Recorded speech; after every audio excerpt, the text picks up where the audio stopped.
Germany के Magdeburg शहर में एक क्रिसमस मार्केट के अंदर तेज रफ्तार कार ने भीड़ में घुसकर 2 लोगों की जान ले ली, जिनमें एक बच्चा भी शामिल था और 68 अन्य घायल हो गए। जी हां, जर्मनी में ये बहुत बड़ी एक खबर निकल के आ रही है, जिसमें कि घायलों की संख्या और बढ़ सकती है। ये आप वीडियो देख सकते हैं किस तरह से भीड़ जो है जमी है और तेज रफ्तार से जो गाड़ी आती है वो सबको कुचलते हुए निकल जाती है। ये आप अभी वीडियो देख रहे हैं किस तरह से सबको कुचलते हुए ये गाड़ी आगे निकल जाती है। जी हाँ, इसमें जो बैठा आदमी है उसके डिटेल भी बताऊंगा, मानसिकता भी बताऊंगा, डिटेल में आपको समझाऊंगा आखिर ये मामला क्या है और जियोपॉलिटिक में इस तरह के हमले से क्या प्रभाव पड़ता है, इसके विषय में भी आप सभी को मैं बताऊंगा। आरोपी चालक की पहचान 50 वर्षीय सऊदी नागरिक तालेबे के रूप में हुई है, जो 2006 से जर्मनी में रह रहा था और 2016 में उसे स्थानीय निवास भी मिल गया था। वह बर्नबर्ग में मनोचिकित्सक के रूप में कार्यरत भी था। ये हमला करने वाला पर्सन डॉक्टर है। आप समझ सकते हैं कि डॉक्टर की क्या मानसिकता हो सकती है इस तरह का घटने को अंजाम देने के लिए। घटना के समय क्रिसमस मार्केट में भारी भीड़ थी। प्रत्यक्षदर्शियों के अनुसार कार लगभग 400 मीटर तक तेज गति से भीड़ के बीच से गुजरी, जिसमें अफरा तफरी मच गई। 32 वर्षीय नादिन ने बताया वह अपने सगे वाले के साथ थी जब कार ने उन्हें टक्कर मारी, जिससे उनके सगे वाले के सिर और पैर में चोट आई। तो आप वीडियो में भी देख सकते हैं कि किस तरह से वो कार लेके गया और किस तरह से लोगों को गाजर मूली की तरह कुचलते हुए गया। पुलिस ने तालेबे को घटनास्थल से गिरफ्तार कर लिया। प्रारंभिक जांच में उनके किसी इस्लामिक चरमपंथी समूह से संबंध नहीं पाए हैं और वो इस्लाम के आलोचक माने जाते हैं। इस घटना ने 2016 में बर्लिन के क्रिसमस मार्केट पर हुए हमले की याद ताजा कर दी। जी हाँ, सेम टू सेम ये हमला उसी तरह से हुई थी, जहाँ एक ट्यूनीशियाई व्यक्ति ने ट्रक से भीड़ में घुसकर 12 लोगों की हत्या कर दी थी। जर्मनी के चांसलर ओलाफ शोल्ज ने इस घटना को भयानक त्रासदी करार दिया और पीड़ित के प्रति संवेदना व्यक्त की। उन्होंने कहा कि गंभीर रूप से घायलों की स्थिति चिंताजनक है और जांच जारी है। तो इस हिसाब से कह सकते हैं कि जो मरने की जो संख्या है वो बढ़ भी सकती है, क्योंकि जिस तरह से ये घटने को अंजाम दिया गया है ये सोची समझी घटना है। इस घटना के बाद जर्मनी में सार्वजनिक स्थलों पर सुरक्षा व्यवस्था को लेकर चिंताएं बढ़ गई है, विशेषकर त्योहारों के मौसम में। पिछले महीने जर्मनी के आंतरिक मंत्री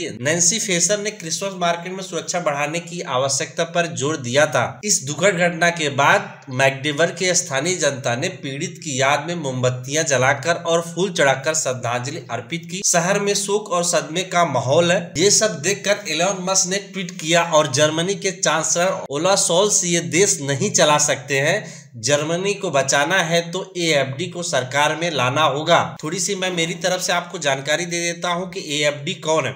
एएफडी पार्टी वैसे है जैसे इंडिया में बीजेपी सरकार है। एलोन मस्क ने आगे कहा कि अगर ऐसे ही सरकार चलती रही तो जर्मनी में और अटैक बढ़ सकते हैं। फरवरी 2025 में जर्मनी में चुनाव है और इस बार चुनाव में जो वहां के लोकल निवासी हैं, लोकल लोग हैं, यानी कि जो वहां की वोटर है, वो कोशिश करेंगे कि इस बार सरकार जो बने वो एएफडी की सरकार बने। अगर एएफडी की सरकार आती है तो देश में माइग्रेंट की समस्या कम हो सकती। अभी की सरकार इस पर थोड़ा भी ध्यान नहीं दे रही है।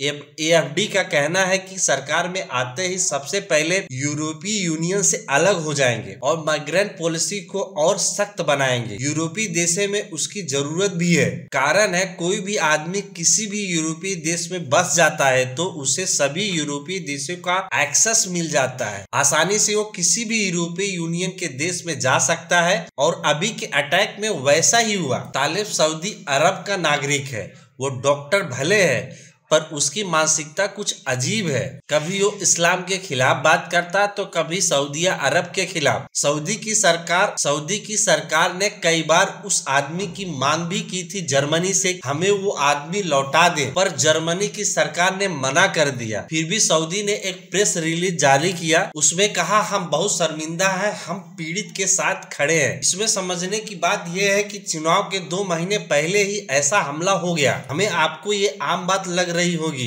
पर यह जियोपॉलिटिकल में बहुत बड़ा प्रभाव डालेगा। एएफडी की सरकार देश में आते ही माइग्रेंट देशों पर बहुत बुरा प्रभाव भी पड़ेगा। इससे भारत में भी प्रभाव पड़ेगा। वीजा प्रोसेस और सख्त हो जाएंगे, जिससे कि उन देशों में जाना इतना आसान नहीं होगा। जर्मनी में हुए इस तरह की घटना पे कई देशों ने दुख व्यक्त किया है। जांच एजेंसियां घटने के पीछे के मकसद का पता लगाने में जुटी हैं, ताकि भविष्य में ऐसी घटनाओं को रोका जा सके और जनता की सुरक्षा सुनिश्चित की जा सके। जाते जाते आप सभी से एक सवाल है, अगर आप स्टूडेंट हैं तो आपके विषय में 1000 वर्ड का डिटेल कितनी देर में लिख सकते हैं? ये वीडियो कैसा लगा कमेंट करके जरूर बताइएगा। और हाँ, अगर जानकारी चाहिए तो चैनल को सब्सक्राइब भी कर लें। धन्यवाद।